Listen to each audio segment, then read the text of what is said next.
Au nom du Père et du Fils et du Saint-Esprit. Amen. Frères et sœurs, le Seigneur soit avec vous et avec votre esprit.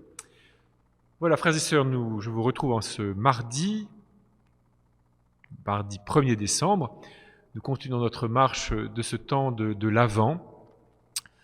Un temps donc qui, alors que l'hiver gagne, nous prépare non pas seulement à la joie de Noël, mais plus profondément au royaume qui vient.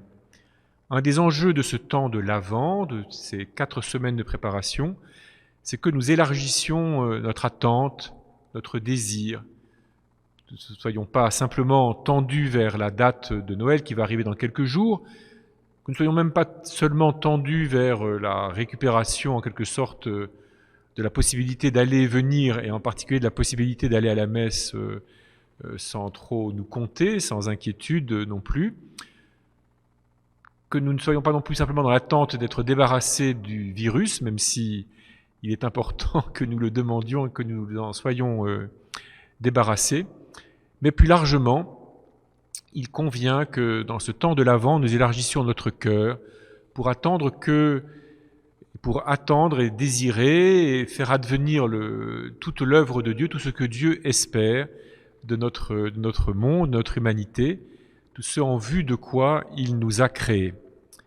Et comme je l'indiquais hier, la liturgie de cette semaine nous met toujours en parallèle un texte de l'Ancien Testament, une grande prophétie d'Isaïe, avec un passage de l'Évangile, où soit un geste, soit une parole de Jésus, nous montre déjà en Jésus l'accomplissement de la promesse. Mais en fait, ce qu'il faut bien comprendre, c'est que ce que le temps de l'Avent nous met sous les yeux, c'est que l'accomplissement total de la prophétie ne se limite pas à Jésus et au petit groupe des gens qu'il a réunis, mais cet accomplissement, il doit se réaliser en nous tous, dans tout le corps du Christ, et un jour, dans l'éternité en tout cas, dans l'humanité entière. Alors aujourd'hui, la grande prophétie d'Isaïe que nous avons entendue, c'est la prophétie du Messie, une prophétie qui annonce un enfant, en tout cas un homme, mais qui commence forcément comme un enfant, mystérieux, mais rempli de l'Esprit Saint, comme l'accomplissement de la tige de Jessé. Peut-être qu'en visitant des églises, vous avez déjà vu des vitraux ou des sculptures qui représentent la souche de Jessé. Donc on voit Jessé, le père de David, endormi, et puis comme un rameau qui sort de lui, qui monte, et on représente en général les différents rois d'Israël, David, Salomon, et tous les autres, jusqu'à aboutir à la Vierge Marie et Jésus. L'idée donc, c'est que Dieu promet de susciter dans l'humanité quelqu'un qui sera rempli de l'Esprit Saint et en qui s'accomplira pleinement ce que l'humanité telle qu'il la rêve.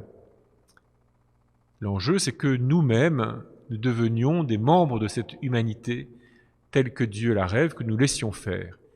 Mais pour le moment, écoutons ensemble la prophétie d'Isaïe.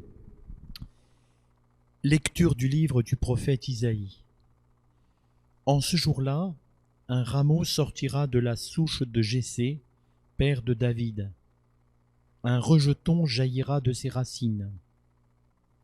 Sur lui reposera l'esprit du Seigneur, esprit de sagesse et de discernement, esprit de conseil et de force, esprit de connaissance et de crainte du Seigneur, qui lui inspirera la crainte du Seigneur. Il ne jugera pas sur l'apparence, il ne se prononcera pas sur des rumeurs. Il jugera les petits avec justice. Avec droiture, il se prononcera en faveur des humbles de ce pays.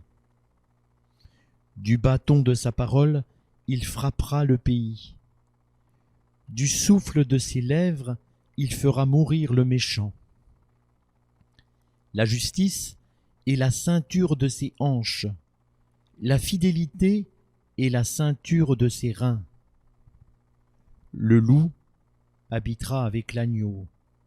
Le léopard se couchera près du chevreau. Le veau et le lionceau seront nourris ensemble. Un petit garçon les conduira. La vache et l'ours auront même pâture. Leurs petits auront même gîte. Le lion, comme le bœuf, mangera du fourrage. Le nourrisson s'amusera sur le nid du cobra. Sur le trou de la vipère, l'enfant étendra la main. Il n'y aura plus de mal ni de corruption sur toute ma montagne sainte, car la connaissance du Seigneur remplira le pays comme les eaux recouvrent le fond de la mer.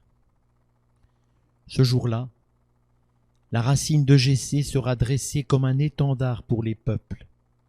Les nations la chercheront, et la gloire sera sa demeure. Parole du Seigneur.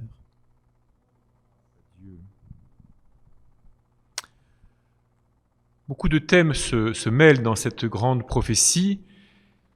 D'abord, donc il y a l'image du rameau qui sort de Jessé, de la souche, donc une réalité qui pousse, qui grandit, qui surgit à travers l'histoire et qui porte du fruit. Ensuite, celle d'un homme, mais qui commence comme un petit enfant, sur lequel repose l'Esprit Saint ou qui est habité par l'Esprit Saint. Et vous avez entendu l'énumération des dons de l'Esprit ou des qualités de l'Esprit. Nous retrouvons les 7 dons de l'Esprit que l'on énumère au moment de la confirmation en particulier. Ensuite, il y a une vision d'une sorte de paix universelle qui va s'étendre même à tous les animaux, comme si le fait que l'homme soit rétabli dans sa manière de vivre, que l'homme vive vraiment comme Dieu le veut, qu'il soit en quelque sorte réorienté intérieurement par l'Esprit de Dieu, eh bien permet à tous les autres êtres vivants de se réorienter aussi et d'avoir des comportements nouveaux, inattendus, devenant tous herbivores et tous fraternels les uns avec les autres.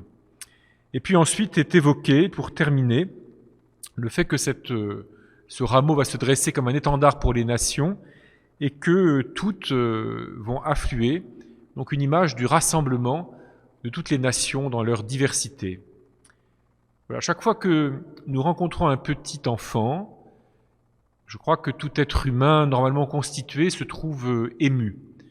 Pourquoi ? Parce que tout enfant est une promesse que l'humanité recommence en quelque sorte à neuf, que notre vieille humanité, dont nous connaissons toutes les complications et toutes les complexités, eh bien dans chaque enfant, elle retrouve en quelque sorte l'intuition initiale du Créateur.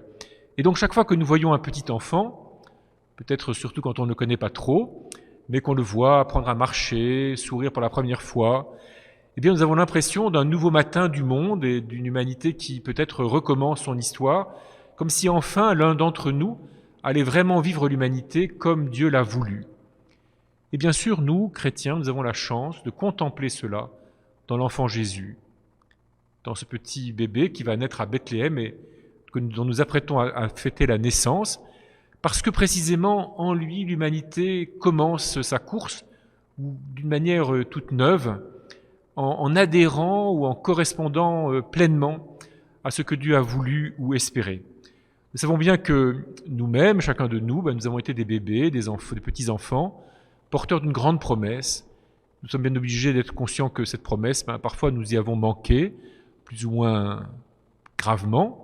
Nous en avons réalisé certains aspects quand même, il faut savoir le voir, mais nous manquons aussi, nous ne sommes jamais totalement cet enfant plein de l'Esprit Saint et qui vit comme l'Esprit Saint, sous la poussée de l'Esprit Saint, et qui entraîne tout le monde, tout l'univers autour de lui à se réorienter et à se réajuster, tous les êtres se réajustant les uns avec les autres.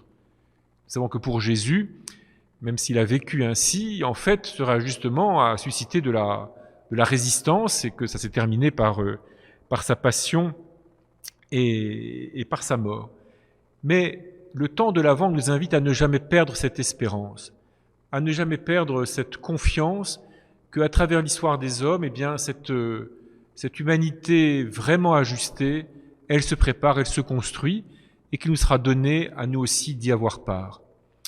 Prenons quelques instants, frères et sœurs, avec la musique, en écoutant la musique qui va être diffusée, prenons quelques instants pour regarder ce rameau de Jessé, regarder cet enfant sur lequel repose l'Esprit du Seigneur, esprit de sagesse et de force, esprit de conseil et de discernement, esprit de connaissance et de crainte du Seigneur, qui lui inspirera la crainte du Seigneur. Nous le voyons grandir à travers l'histoire, à travers les années de sa vie, et nous contemplons ce monde pacifié, ce monde réorienté, ce monde réajusté, que Dieu espère et que celui-là que nous attendons est venu nous procurer. Et nous entendons la belle promesse d'Isaïe aussi, qui nous dit que la connaissance du Seigneur remplira le pays comme les eaux recouvrent le fond de la mer. En silence donc, écoutons.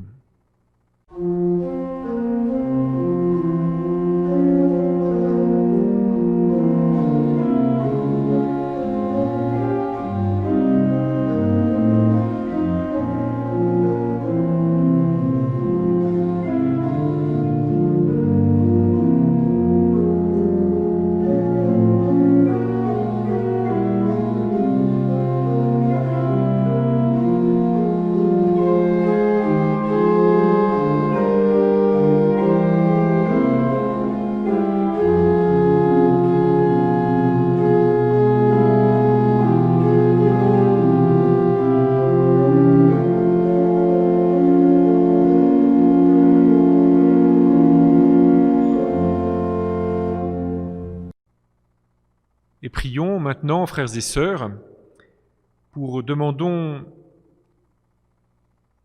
à Dieu la grâce de l'Esprit Saint, qu'il vienne vraiment nous habiter, spécialement dans ce temps de l'Avent.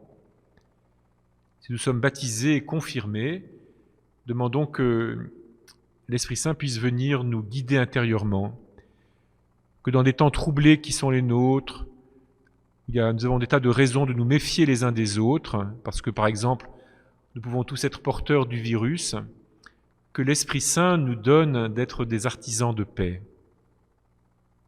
Jésus, Seigneur, hâte le temps, reviens, achève ton œuvre.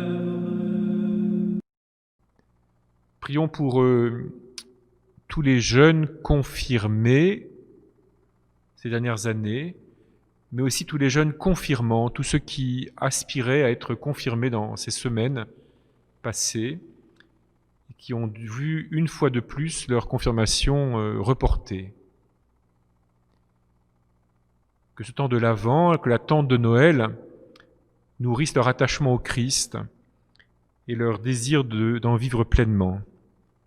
Jésus, Seigneur, hâte le temps, reviens, achève ton œuvre. Et puis prions aussi pour tous les soignants, en particulier tous ceux qui se trouvent un peu épuisés, que l'Esprit Saint refasse leur force physique, mais surtout leur force morale et spirituelle, pour qu'ils puissent accomplir leurs tâches, leur métier, avec l'humanité la plus pleine possible. Jésus, Seigneur, hâte le temps, reviens, achève ton œuvre. Et poussés par l'Esprit Saint, en portant toutes les intentions qui nous habitent, osons nous tourner vers le Père en disant « Notre Père, qui es aux cieux, que ton nom soit sanctifié, que ton règne vienne, que ta volonté soit faite sur la terre comme au ciel. Donne-nous aujourd'hui notre pain de ce jour, pardonne-nous nos offenses comme nous pardonnons aussi à ceux qui nous ont offensés, et ne nous laisse pas entrer en tentation, mais délivre-nous du mal. En réponse à nos appels, Seigneur, accorde ton secours à ceux qui luttent et qui peinent. Que la présence au milieu de nous de celui qui doit venir, ton Fils bien-aimé, nous redonne courage et nous préserve de la dégradation du péché par Jésus le Christ, notre Seigneur. Amen. Maintenant, je vous propose que nous prenions ensemble déjà la prière de la neuvaine, en nous tournant vers la Vierge Marie, nous nous préparons à célébrer sa conception immaculée le 8 décembre. Cette prière, vous avez pu la trouver sur le site du diocèse ou vous l'avez reçue dans votre espace missionnaire. Nous pouvons la dire tous ensemble. Sainte Vierge Marie, nous nous préparons à célébrer le mystère de votre conception immaculée. Tout votre être est exempt de la trace du péché d'Adam. Tout votre être est disponible pour porter le nouvel Adam. En vous, nous contemplons que la grâce de Dieu est plus forte que le mal. Nous découvrons que l'humanité a plus de substance que tout son péché. En ce temps d'inquiétude, nous nous confions à votre intercession. Voyez notre humanité angoissée par les transformations du monde qui la bouleversent. Voyez l'Église de votre Fils souvent fatiguée et abîmée. Voyez aussi ce qui naît, ce qui émerge de neuf et qui aspire à tout éclairer. Demandez avec nous la fin de cette épidémie. Obtenez-nous une grâce de force et de confiance. Consolez celles et ceux qui ont besoin de l'être. Soutenez celles et ceux qui ont de grands désirs.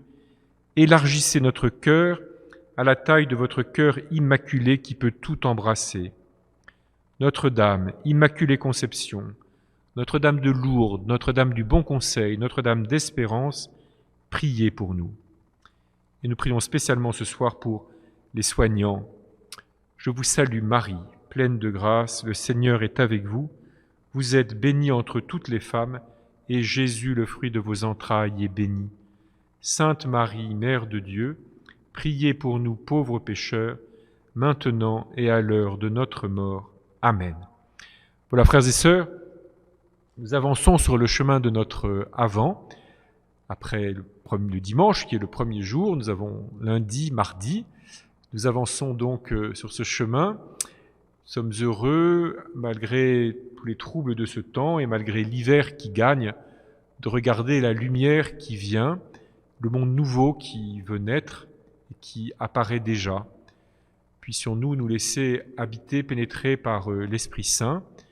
Puissions-nous apprendre à contempler Jésus, rempli de l'Esprit Saint, celui en qui notre humanité se réoriente. Que la bénédiction de Dieu vous accompagne tout au long de cette soirée, de la journée de demain.